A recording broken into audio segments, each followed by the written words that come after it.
berawal dari sebuah keresahan. Sebagai seorang manusia biasa yang lugu dan penuh dengan keraguan, tentu momen seperti krisis eksistensial juga terjadi pada saya. Saya mulai menanyakan banyak hal dalam hidup ini. Siapa itu Tuhan? Apa itu agama? Apakah agama memang hal yang perlu dianut?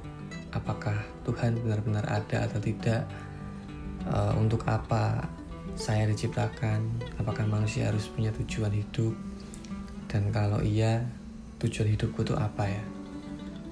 Menurut saya, pertanyaan semacam ini akan selalu menghantui kita bila kita tak kunjung menemukan jawabannya. Akan selalu ada keresahan yang menggumpal dalam hati yang rasanya kurang nyaman. Namun, pertemuan seorang insan dengan jawaban-jawaban dari pertanyaan ini bukanlah sesuatu yang bisa dipaksakan. Setiap orang punya waktunya masing-masing, tentu dengan catatan bahwa ia tetap berusaha menemukannya. Oleh karenanya, saya di sini ingin berbagi sekelumit pengalaman saya mencari jawaban-jawaban itu yang nanti pada akhirnya membawa kesadaran saya bahwa setiap orang kiranya yang menjadi warga negara selayaknya melek terhadap politik.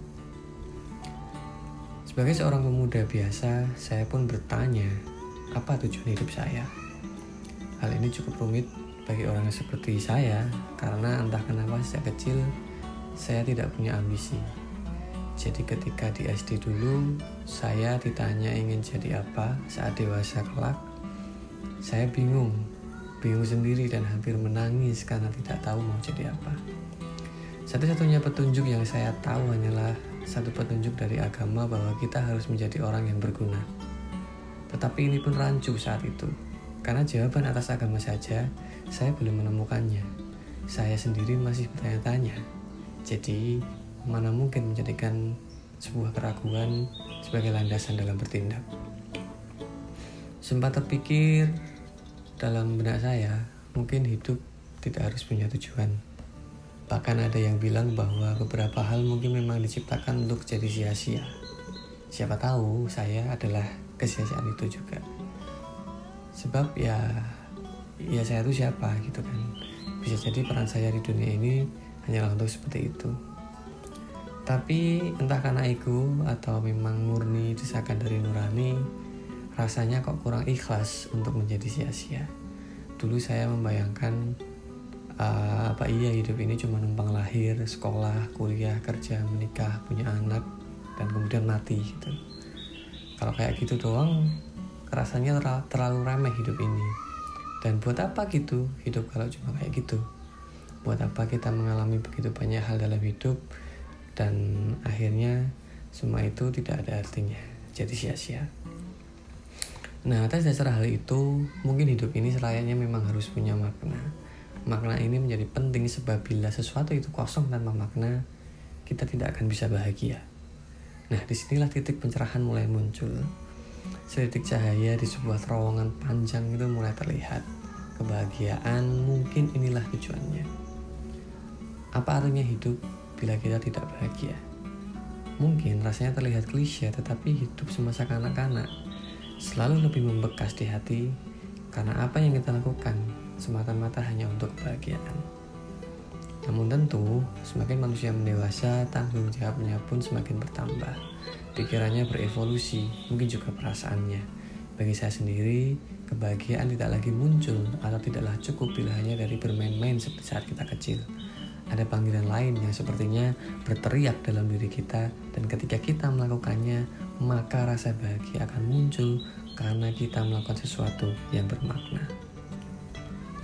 Sesuatu yang bermakna ini ternyata punya banyak diferensiasi dalam setiap diri manusia. Bentuknya macam-macam, tapi satu hal yang pasti, bahwa kebahagiaan dan makna itu muncul ketika kita melakukan sesuatu untuk orang lain. Di titik ini saya mulai merasa sepertinya nasihat agama itu tidak ada salahnya. Rasa ingin menolong dan membantu dari dalam diri manusia saya yakini besar sekali dorongannya. Dan sesungguhnya membantu itu mudah sekali. Cukup dengan senyum ketika kita ketemu sama seorang itu udah cukup membantu, membuat harinya sedikit lebih menyenangkan.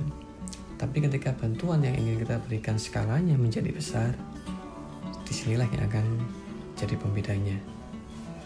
Memberikan sebuah buku kepada seseorang adalah hal yang mudah, tapi memberikan berkardus-kardus buku kepada sekolah adalah urusan yang lain. Ada lembaga yang harus kita mengerti aturan-aturannya. Niat kita boleh baik, tapi bila kita tidak jeli, bisa-bisa kita terjebak sendiri dalam aturan-aturan yang tidak kita pahami.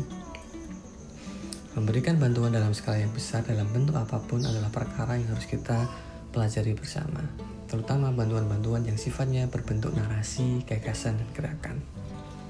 Ketika kita ingin membantu mewujudkan cita-cita negara untuk mencerdaskan kehidupan bangsa, dan kemudian kita melihat bahwa sistem pendidikan kita kurang kontekstual dan perlu diubah, lantas kita berambisi untuk mengubahnya segera, maka disinilah titik start yang harus kita mengerti. Hal-hal seperti pendidikan dan banyak bidang lainnya yang terutama sifatnya strategis pasti dikuasai oleh negara. Maka oleh sebab itu pasti ada aturannya dong. Maka ketika kita ingin mengubah aturannya, kita harus menjadi orang yang diberi hak untuk mengubahnya, yaitu menjadi anggota legislatif atau eksekutif. Bila kita ingin menjadi anggota legislatif ataupun eksekutif, satu-satunya jalan yang mampu menghantarkan kita ke sana adalah jalan politik. Tentu saya mengerti bahwa apa iya nggak ada jalan lain yang bisa digunakan, seperti membangun sekolah swasta kan bisa gitu kalau kita punya uang. Dan ya benar, tapi aturan tentang sekolah yang membuat adalah para anggota DPR di sana. Kalau ternyata ada aturan yang menghambatmu mendirikan sekolah, maka disitulah kesulitannya. Kamu tidak bisa mengubahnya, sebab kamu tidak punya hak untuk mengubahnya. Tapi setidaknya bisa dong bantu-bantu dikit tanpa harus masuk politik. Betul, sangat bisa. Tapi harus dimengerti juga bahwa dampaknya mungkin tidak akan terlalu besar, terkecuali bila kita benar-benar brilian dan mampu membawa desakan tertentu pada mereka yang duduk-duduk sambil diskusi. Saya sangat mengerti bahwa politik memang terlihat jorok. Saya pun merasakan hal yang sama, tidak ingin juga untuk melangkahkan kaki di sana. Tapi mari kita mulai melihat esensinya, bahwa politik pada dasarnya ditujukan untuk mendistribusikan keadilan. Yang membuatnya kotor adalah aktor-aktor yang bermain di dalamnya. Layaknya air kotor, yang kotor adalah kotorannya, airnya tetaplah suci. Masih ada begitu banyak hal lain yang bisa dicontohkan, tapi pasti waktu dari podcast ini akan sangat lama. Tapi sekali lagi, tidak bisa kita pungkiri bahwa politik praktis bukanlah medan yang buruk secara esensinya. Semoga kelak banyak politikus-politikus muda yang hadir membawa kesejukan dan keindahan akhlak yang baru, sehingga tujuan mulia politik untuk menjadi alat distribusi keadilan mampu terwujud.